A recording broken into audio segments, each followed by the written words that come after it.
الحمد لله نحمده ونستعينه ونستغفره ونستهديه ونعوذ بالله من شرور أنفسنا ومن سيئات أعمالنا. من يهده الله فلا مضل له ومن يضلل فلا هادي له. وأشهد أن لا إله إلا الله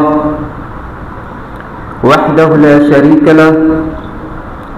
وأشهد أن سيدنا محمد عبده ورسوله. يا أيها الذين آمنوا اتقوا الله حق تقاته ولا تموتن إلا وأنتم مسلمون. يا أيها الناس اتقوا ربكم الذي خلقكم من نفس واحدة وخلق منها زوجها وبث منهما رجالا كثيرا ونساء.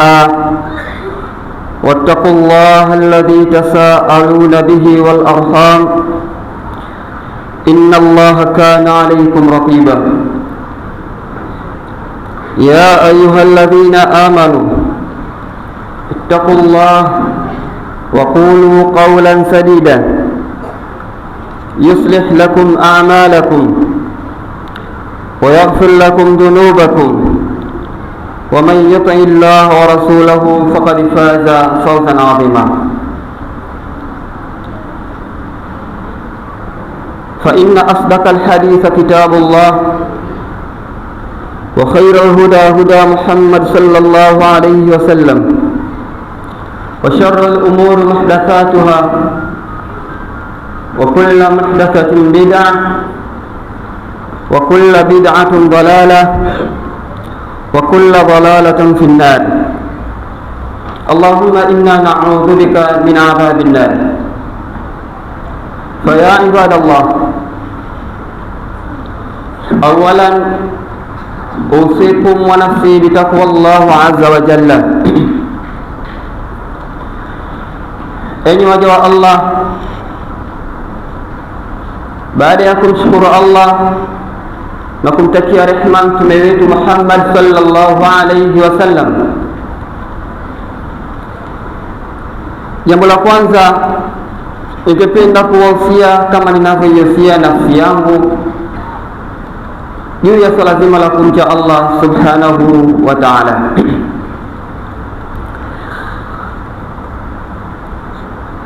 Ndugu katika imani,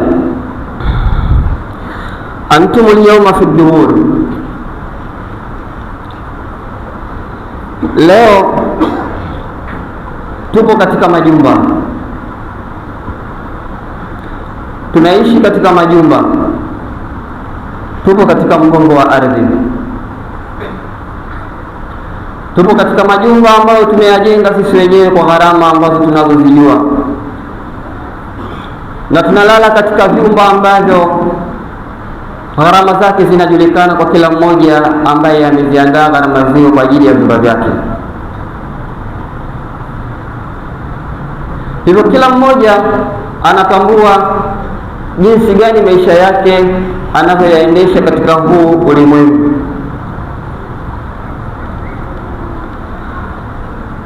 Wakadan satakununa min sukani al-qubur, ikiwa leo tupo katika mgongo wa ardhi na tunaishi katika majumba yetu na familia zetu, kuna siku kesho yake tutaishi katika majumba ya makaburi. Hilo halina shaka na wala halina wasiwasi na wala halina hofu kwamba hicho kitu kipo na hilo jambo lipo na litatokea. Waswahili wanasema one day yes, ipo siku itafika. Na wauliza swali, hal anta radhiyan an halik, hal anta radhin an halik wa hal anta radhin an maishatik? Kwa sababu ya hilo jambo Je, tunaridhia kwa maisha tunayoishi sasa hivi? Tunaridhia kwa hali ambayo tunayoishi kwa kipindi cha sasa? Wa hal anta musta'id lilmaut law ataka alyawm?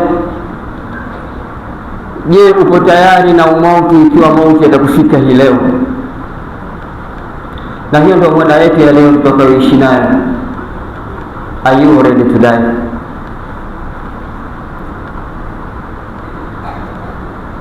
Are you ready to die? Uko tayari kufa? Umeshajiandaa vya kutosha? Tulishawahi kutoa khutba juu ya begi la safari. Begi lako limeshakamilika? Na kama begi limeshakamilika, uko tayari kwa safari? Hal anta musta'id? Je, uko tayari kwa maandalizi au uko tayari kwa ajili ya kuondoka katika huu mgongo wa ardhi? Hilo ni swali mahsusi ambalo kila mmoja anatakiwa alifikiri kwa kina, alitafakari na ajue kuwa muda ukifika hakuna kurudi nyuma. Tuna hofu ya mambo mengi katika huu mgongo wa ardhi. Tuna hofu ya kuwa na ufukara. Tuna hofu wa kuharibikiwa mambo yetu. Tuna hofu wa maradhi. Tuna hofu ya mambo mengi ambayo kila mwanadamu anajua ni hofu gani ambayo ameijenga katika maisha yake.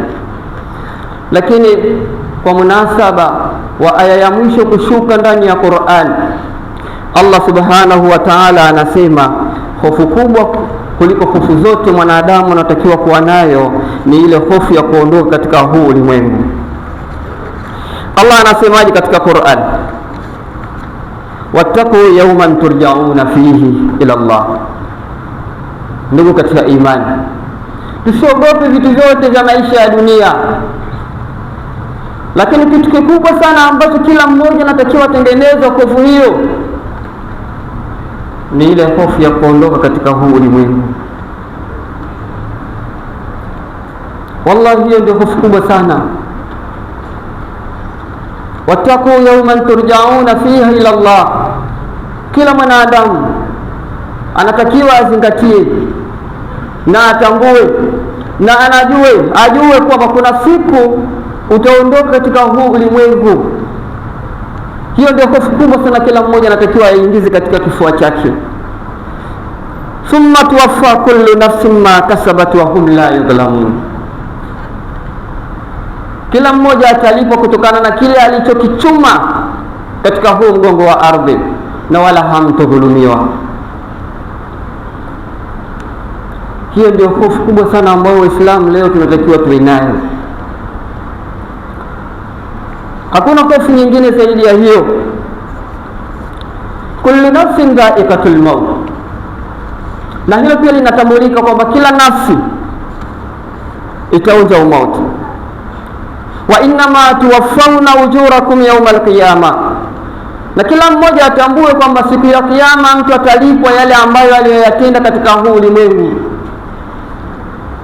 Mawili kutokana na hayo malipo.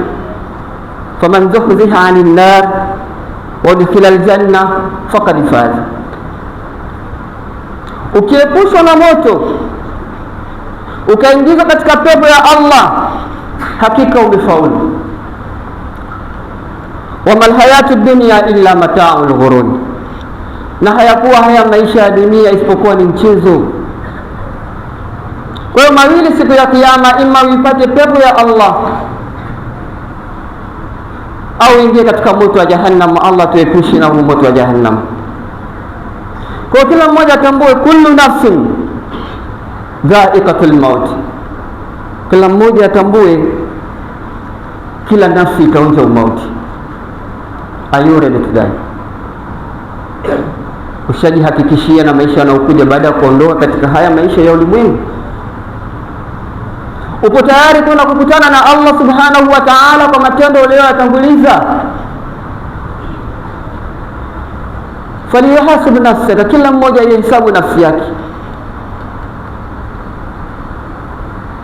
kutokana na jinsi maisha ambayo unayoishi, upo radhi na hali ambayo unayoishi nayo, matendo yako, tabia yako na mwenendo wako.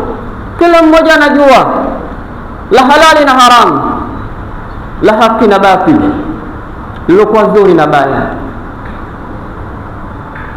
Kwa hayo unayoyafanya, hal anta musta'id? Je, upo tayari kufa? Ikiwa leo ndio siku yako, ukaambiwa bwana fulani bin fulani, leo ndio siku yako ya kuondoka katika huu ulimwengu wa mgongo wa ardhi, mwenyewe unaweza ukajikakua, bali insana ala nafsihi basira, kutokana na matendo ninayoyafanya, kwenda ikanamridhisha Allah kwa mwenendo wangu, kwa tabia zangu, kwa hulka zangu, basi na hakika huenda Allah kaniridhia.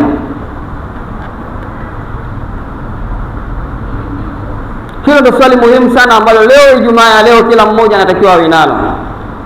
Are you ready to die? Upo tayari kufa? Tunakimbia mauti kwa hali nyingi. Tukiumwa tunakimbia hospitali. Likitokea lenye kutokea, wa kwanza kuwahi kukimbia ni wewe. Tunakimbia nini? Tunakimbia umauti. Hakuna ambaye anayependa kufa, hakuna mwanadamu anayependa kufa wallahi. Hata wale ambao katika ndugu, vipenzi vyetu, wazazi wetu, mama zetu waliotangulia, hawakuwa na ile tamaa ya kuondoka katika huu ulimwengu, hawakuwa na fikra hizo kwamba mimi nataka kufa leo au kesho. Hakuna mmoja anayependa kufa.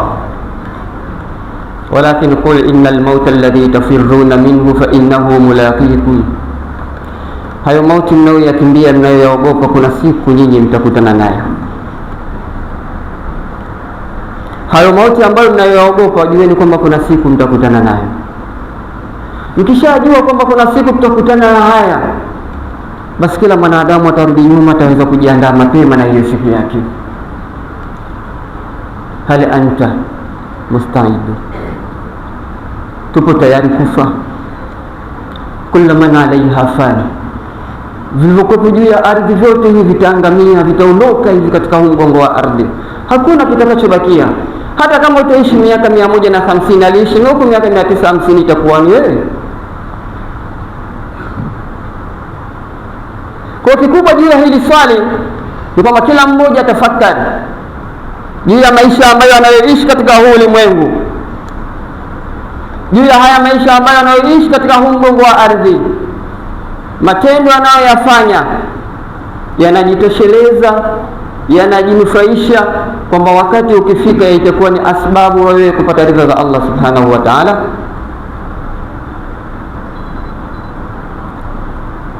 Waislamu, kufa ni jambo zito, kufa ni jambo gumu. Na kama hivyo ukitaka kujua, fatabir biman mata kabla, fanya mazingatio, leti mazingatio kwa wale waliokufa kabla yako. Hatukupenda kuondokewa sisi na vipenzi. Tulikuwa tunalala nao, tunakaa nao, tunaongea nao, tunachati nao, tunaishi nao nyumba moja. Wengine ni wazazi wetu. Hamna mtu aliyependa mama yake au baba yake afe. Hamna mtu aliyependa mke wake au mume wake afe. Hakuna mtu aliyependa mtoto wake atangulie. Hamna mtu anayependa ndugu yake wa damu atangulie. Kila mmoja anajua machungu aliyopata pindi alipoondokewa na kipenzi chake. Tulikuwa na huzuni juu yao, tulikuwa na mawazo juu yao, tulikuwa na wasiwasi juu yao, kutokana na uzito wa kuondokewa juu ya wale ambao tuliokuwa nao katika maisha yetu. Na wengine wanatamani leo tungekuwa nao wazazi wetu.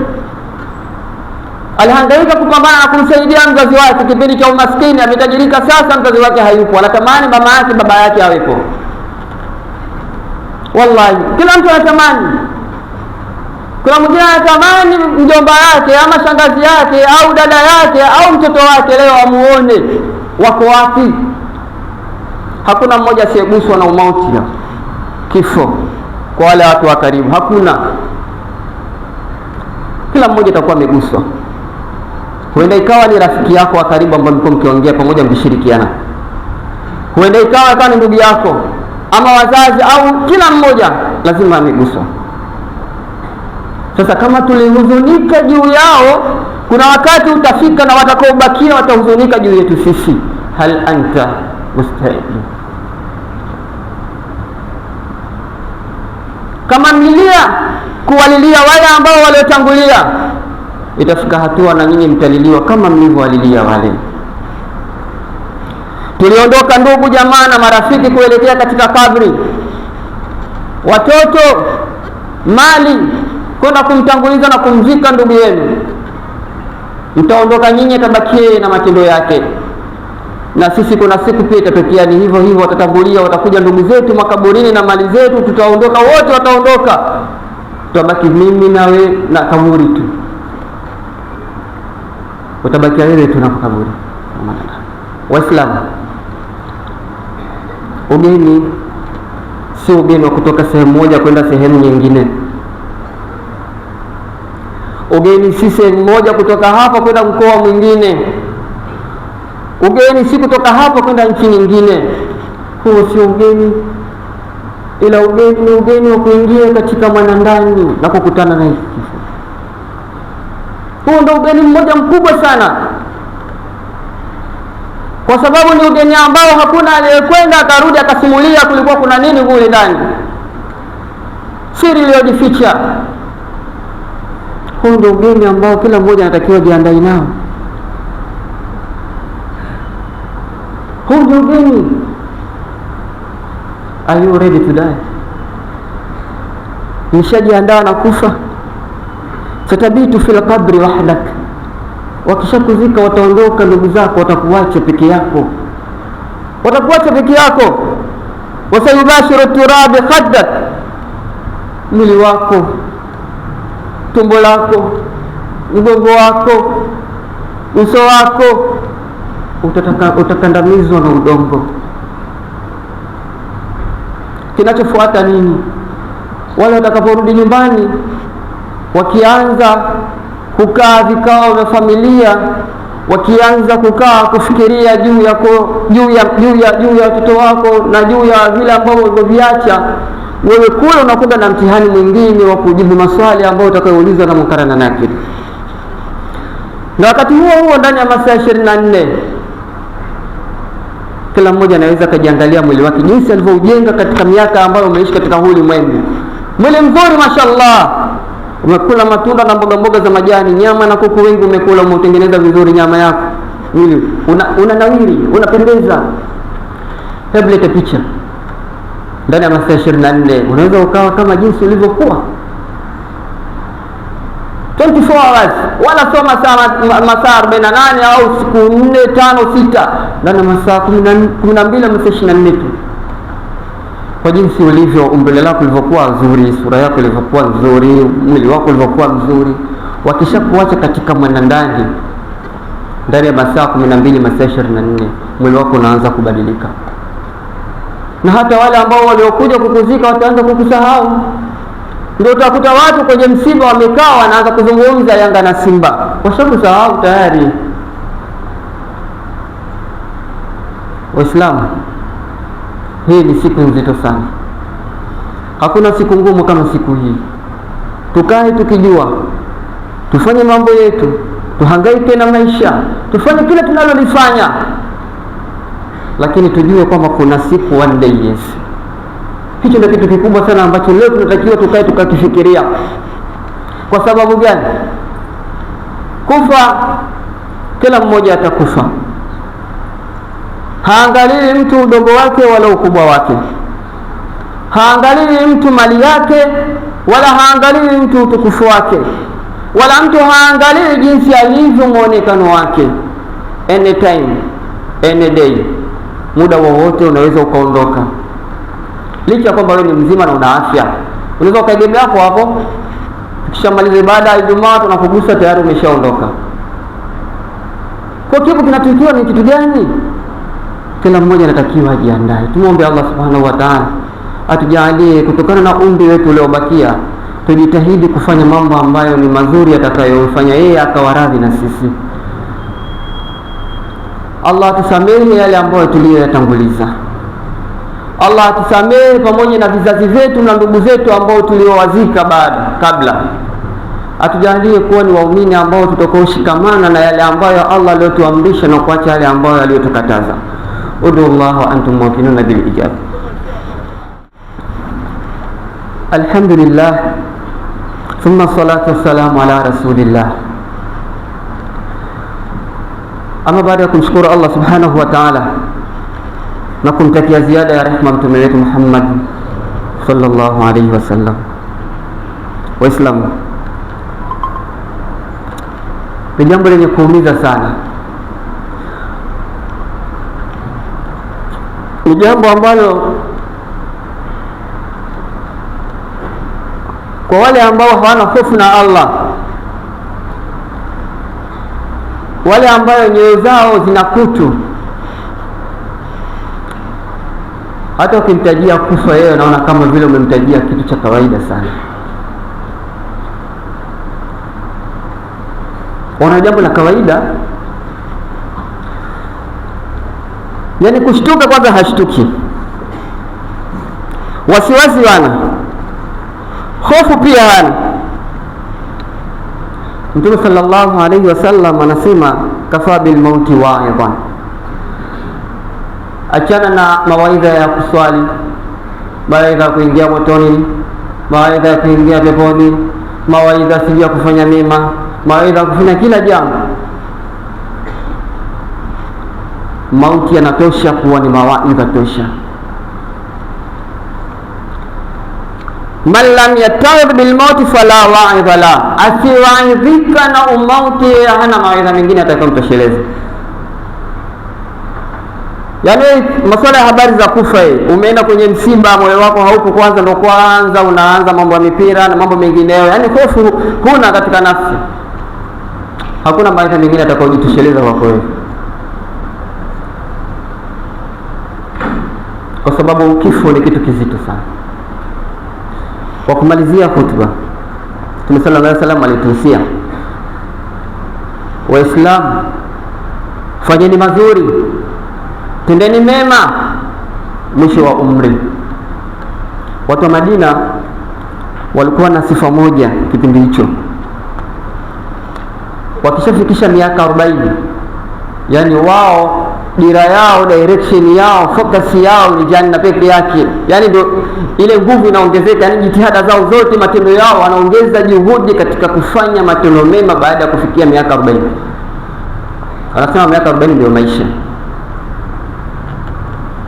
Sasa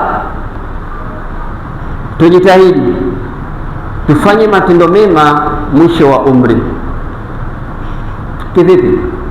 Sisi tumeumbiwa umri wetu ni miaka 60, 63, 70, 80. Wachache wenye kuzidi kwenye miaka hiyo 80, 85, 90.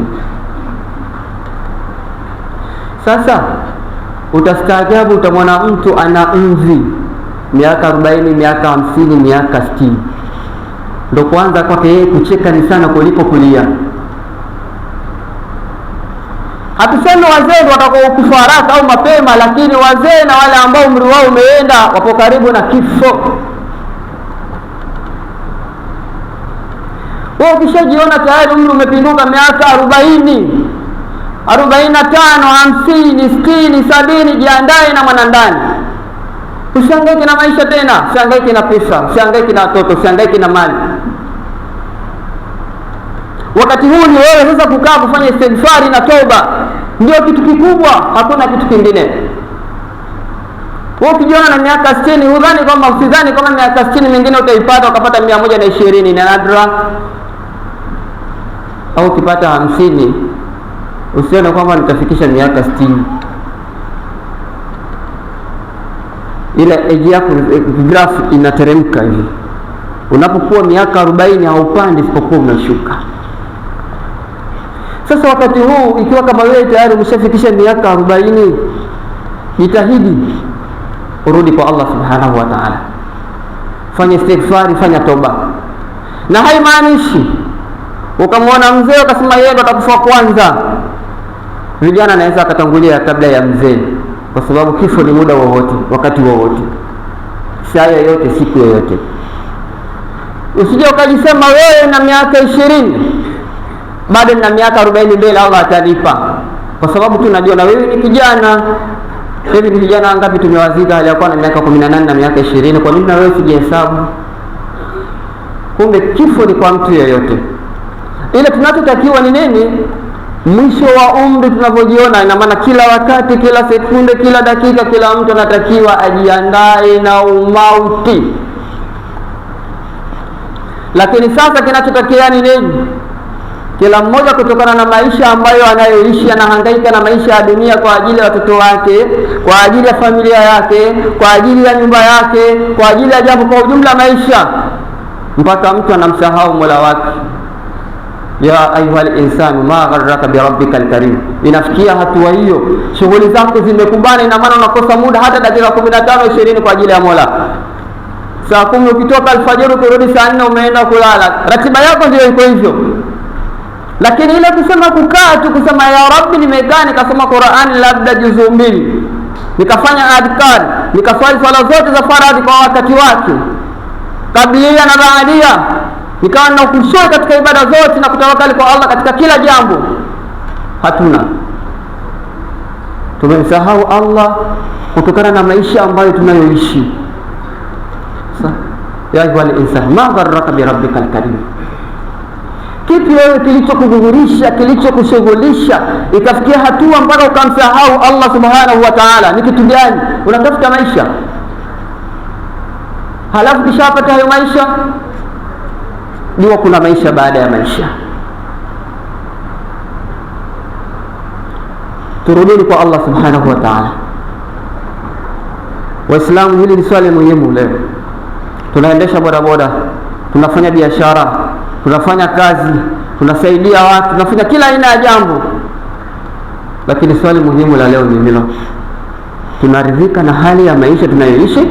Na je, tupo tayari kuondoka katika huu ulimwengu wa ardhi, katika huu ulimwengu, katika huu mgongo wa ardhi? Hiko ndio kitu kikubwa, na hakuna kitu kingine zaidi ya hicho ambacho sisi ambacho tukiondoka nacho kila mmoja ataweza kubadilika na ataweza kubadilisha maisha yake. Kuna faida nyingi sana ambazo mtu akikaa akifikiria kufa tu peke yake, yani ile kufa peke yake. Vuta picha umelala hivi kitandani, alafu unasema mimi sasa hapa ndo nishakufa. Unasikia vile ndugu zako huko sana inaanza kuandaliwa, na bebo wanaenda kuoshwa. Vuta picha na hizo hisia, akili utaipata, akili itakujia. Kwa sababu ukikumbuka tu kufa, utakuwa ni mtu wa jambo la kwanza muhimu sana, utakumbuka akhera zaidi, na utafanya sana uchache wa mambo ya dunia, kwa sababu unajua kwamba one day, yes, kuna siku nitaondoka. Kwa kushafikiria hivyo tu basi nasema ya Allah, bora nipambane 75% katika akhera yangu, 25 ndio naangalia mambo ya dunia. Hujakataza kutafuta, lakini tafuta yetu sisi asilimia 80 ni dunia, 20 tumesahau, tunatoweka akhera. Pale utakapokumbuka ndio mambo ya akhera utayafanya. Sasa ukikumbuka kufa, basi sana mwanadamu atakuwa anaangalia sana akhera yake kuliko dunia yake. Jambo la pili, yoyote mwenye kukumbuka umauti, wallahi atakuwa na hofu na maasi, hatakuwa ni mtu wa kumwasi Allah subhanahu wa ta'ala. Kwa sababu gani? Yeye atakaa ataangalia mbele, kamtanguliza Allah, kuliani kuna mtume wake Muhammad sallallahu alaihi wasallam, kushotoni kuna jamaa malakul maut. Hapa nikifanya jambo lolote hapa, labda la uzinifu hapa, alafu kishamaliza jamaa anachukua roho yangu hapa asifanye. Allahu akbar, Allahu akbar, Allahu akbar, Allahu akbar. Utaacha jambo lako lolote, utaenda msikitini. Unajua kabisa kama watu wanaswali alafu umekaa pale, huyo jamaa pia akichukua roho yake tu pale, unajua hapo mtihani. Unajua kabisa hapo umeingia kwenye mambo ambayo ni ya disco. Unajua hapo ikitokea lenye kutokea lolote hapa, malakul maut akichukua roho yangu tayari hapa ni mtihani, na mnatambua kwamba kila mtu atafufuliwa kutokana na hali aliyokufia. Ukifa mlevi utafufuliwa mlevi, ukifa katika ibada hizo utafufuliwa hivyo hivyo.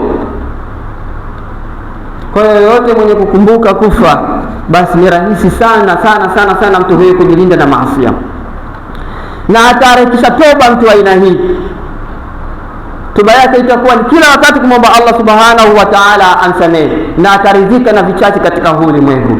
Jambo la tatu, mtu ambaye mwenye sifa ya kukumbuka umauti atakuwa na jitihada katika kumtii Allah na kutekeleza ibada ipasavyo. Kila sekunde, kila dakika atafanya kila ambacho Allah amemtaka afanye, atafanya.